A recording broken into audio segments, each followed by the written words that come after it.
Yes, he's a beagle. Oh, beagle, okay. He hunts food. Look, Granny. Bronson! There you go.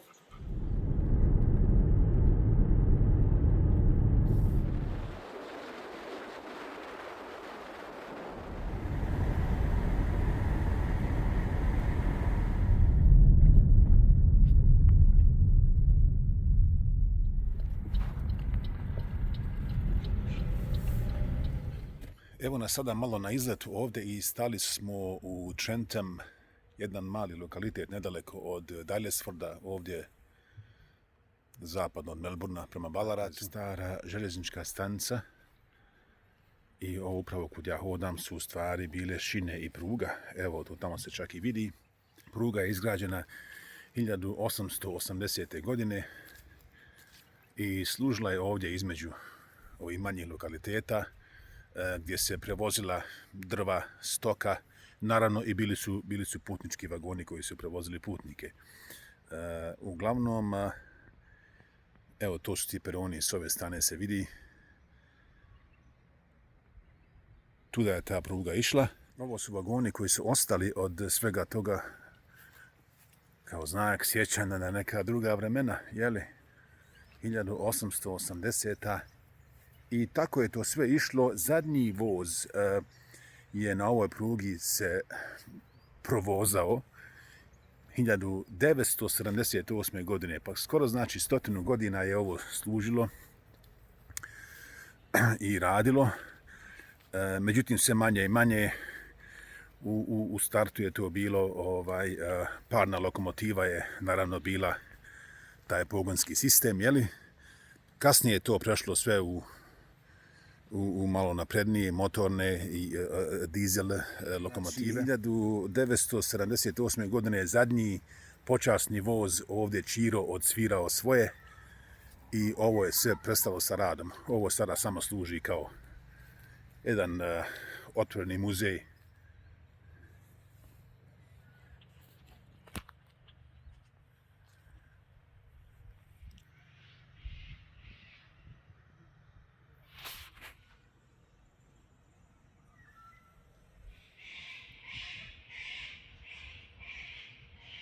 Ovo je dakle mali centar, mala čaršija, jeli, u Trentham ovdje. Vjerovali ili ne, ova metla je $30.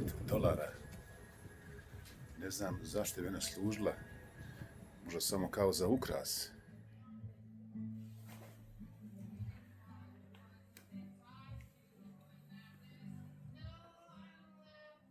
Ovdje dolaze posjetioci. Uglavnom, stariji ljudi vole da vide ovo. Imaju ovdje fini ovi kafeterije, može se naći dobra kafa. Ali ovo je interesantna, ova mala kućica što vidite u stvari jeste agencija za prodaju nekretnina. Harkin Estate Agents. Kakve su cijene? Skupe? Malo je teško snimiti ovo pošto ima reflection na ovom staklu. Evo recimo interesantne cijene. Ova ovdje nekretnina kuća sa možda gotov nekih 10 duluma zemlje u jednom lijepom prirodnom okruženju. Šta kaže cijena? Preko $1 milion. $1.150.000. A ova prelijepa kućica, kao što vidite, je preko 900.000. australijskih dolara, vjerovali ili ne? Smart girl. Ti si pametna. So this is a sheepdog, isn't it? Kelpie, yeah. Kelpie, Yeah, all right, yeah. all right. All right. Yeah, probably more a sheepdog because she's small. Okay. They can do cattle as well, but I think they're going to be bigger. She likes to be in action and then... Oh, yeah, she loves it. Come here. Come here. Come here. But yeah, chases ball very well. Okay, guys, enjoy your day. See ya.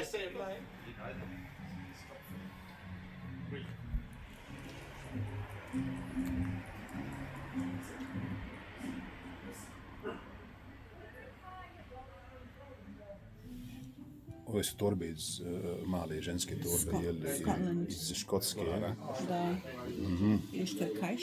$400 iz Škotske. Malo tu ukrašeno s ovim škotskim platnom. To je Koža, jel? koža, Yeah. a svana je ono platno njihovo. Vrlo interesantno. A cijena također je... Paprena, ja. Paprena, Kaže ja. paprena.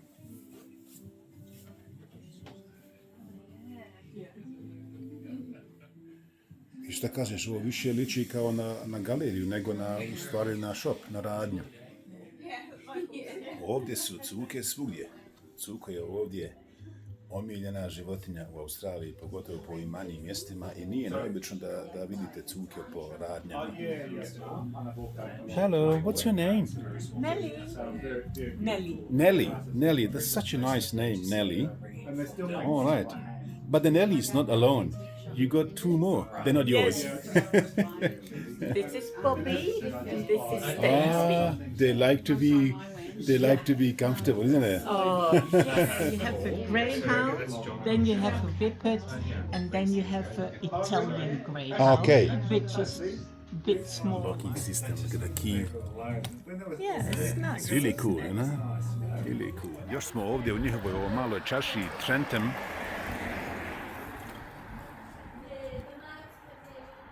I ovo je klasična čaršija njihova, ovi mali njihovi lokaliteta, mjesta okolo, i to je onako malo interesantno, ove antique shops, kafeterije, to oni vole da obilaze.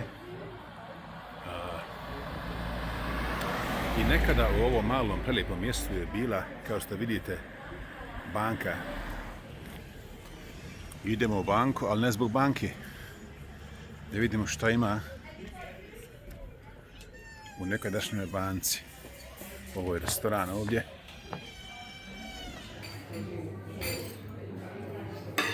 Sad imamo kompi, jel?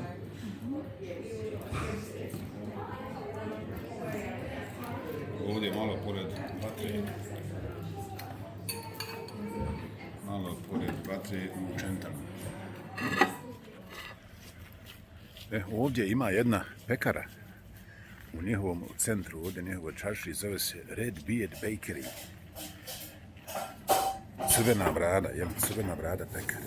I u ovoj pekari se ima kupiti i kafa, naravno. I njihova pekara ovdje nije baš nešto ono kako mi zamišljamo našu pekaru u Bosni, ali evo ima se nešto kupiti, neki paj ovdje, nešto njihovo. I ova tezga ovdje, ova tezga gdje se uslužuje je vrlo interesantna. Ovdje su, šta ima ovdje? Muffins, krofne nekake. I ovo cheesecake, jeste, jedan je cheese, a ovaj drugi je isto cheese, čokoladni, jel nešto? Red Beard. Moja brada crna, još neko vrijeme, a ova se pekara zove Crvena brada. Hajde. Tačno je tu.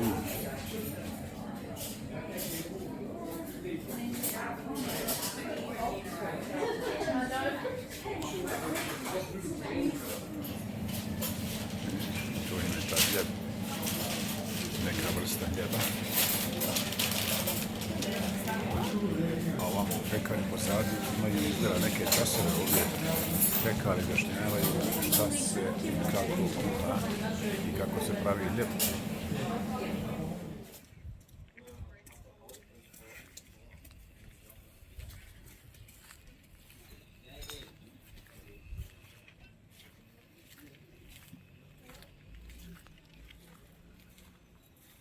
Evo drva. pola zime je prošla već ovdje u Melbourneu i ovaj čovjek je pola je potrošio. Uglavnom, nećemo zafaliti, šuma je blizu ovdje. Ne znam koliko tačno Melbourna, Možda 40 minuta, 50. Možda od Melbourna 70-80 km. A fino i frišak zrak. Jel da je? Pa jest. A Bog me iskupio ove kuće ovdje. Što bi rekao? Ovo je fabrika čokolade. Ovo? A tu ćemo na kafu, jel? A dobro. Cisco čokolad. Što kaže, pratite miris, pratite aromu ručno rađene čokolade. Chocolate Factory, very nice. Evo, ovdje su te ručno izrađene čokolade. Znači, ovi mali 9 komadića, u ovoj kutijici je 25 i 90 australskih dolara.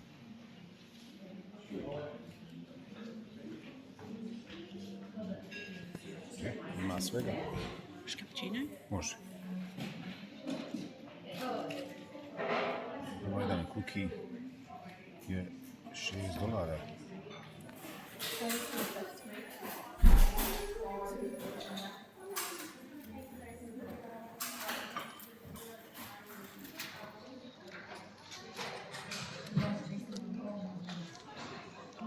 $14,5 ova čokolada. Ovdje u ovoj čokoladnoj mini fabrici možete kupiti i lokalne med sa ovih prostora odavde. Ćeš probat malo? Da probamo.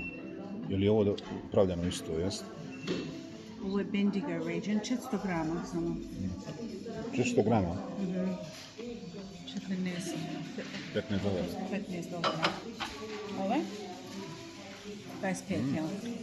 Evo ovdje dok se čeka kafa, za ovim stolom je postavljena nekakve figure za neku njihovu ovdje igru i ovo treba složiti nekako. Jel, mi ćemo sad da to odigramo dok čekamo kafu pa da vidimo ko će da pobijede. Da pokušamo, znači moramo složiti 3 figure u istom pravcu da bi pobjedili igru.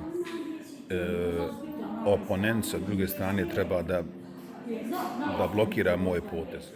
Dobro, ajde vidimo. Evo ja ću ovdje krenuti. Evo ja ću ovdje. Ne razumijem što si uradio.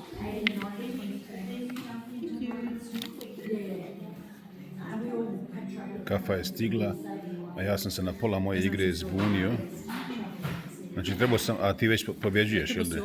Da si ovdje stavio, ja ne bi onda mogla, bilo bi neriješeno. A dobro, sad ja igram ono da te pobjedim, a ne da te toliko blokiram, a u stvari... Ajde, reklamiramo kafu, ovdje je neke čokoladne proizvode, međutim ispred nas također se nalazi se neko ko navija za Dinamo. Interesantno. Kada vozite kroz ovaj mali teon ovdje, morate obratiti pažnju naravno na saobraćajna pravila i na pješake i tako dalje. Međutim, morate obratiti pažnju i na ovaj saobraćajni znak ovdje koji ukazuje pažnja, prolazi patka sa pačićima.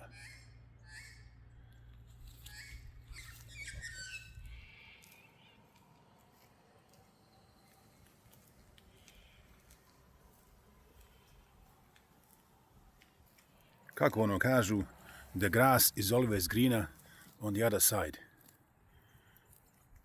Evo, to nam upravo ovaj lijepi konj dokazuje. Pa dobro, kod njega je malo i sušilo, on je to već i opasno svoje i sada probira šta ima s druge strane.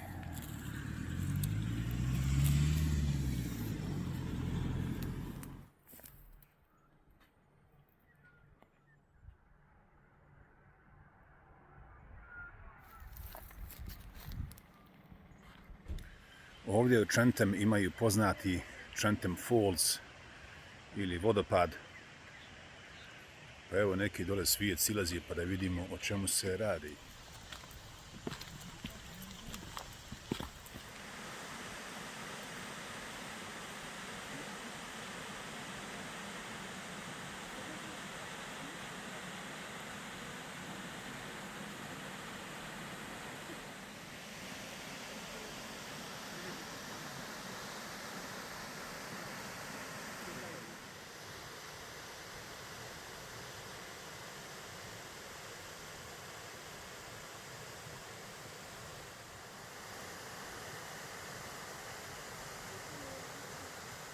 Čenčam je staro historijsko mjesto i onaj voz malo prije koji sam spomenuo i onu staru željezničku stanicu. Generacije koje su živjele tu, to su sve održavale i s time se bavili. Međutim, iza tih generacija je ostalo samo ovo. Ovo je znači trag njihovog postojanja, jeli? Njihovo staro groblje. Pretpostavljam da znači 1870. je ovdje bila možda prva sahrana, jeli? I tako je to nastavilo. Evo ovdje znači, ovdje su sahranjeni muž i žena, pretpostavljam. I kaže na ovome natpisu gore: moja draga supruga Clara Bennett, koja je umrla 7. novembra 1927. godine u 47. godini života. I posle ispod njen muž Alfred Bennett je umro 8. oktobra 1931. godine. Imao je 64 godine. Znači on je bio stariji od nje, a umro je 4 godine iza nje. Mene ovako malo ove stvari interesuju, pošto ja volim istoriju i onako nekad volim da kažem da sam ja nezvanični student istorije, ne kroz školu i to, nego onako volim to da čitam, da pratim. Bruce Linton Kilmer, koji je umro 20. augusta 1932. godine, dijete od 4 godine i 2 mjeseca, tako piše ovdje na ovoj ploči.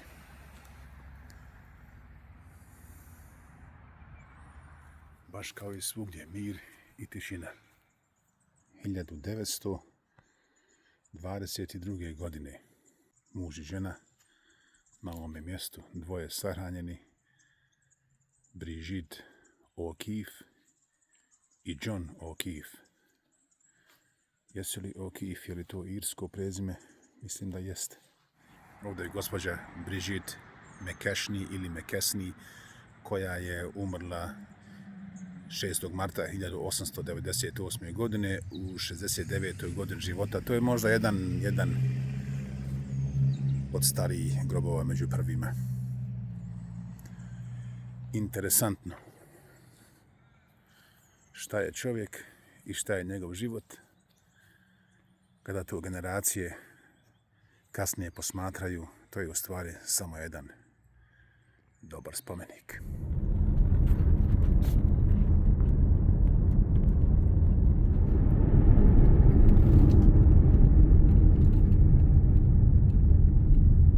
Moramo se okrenuti.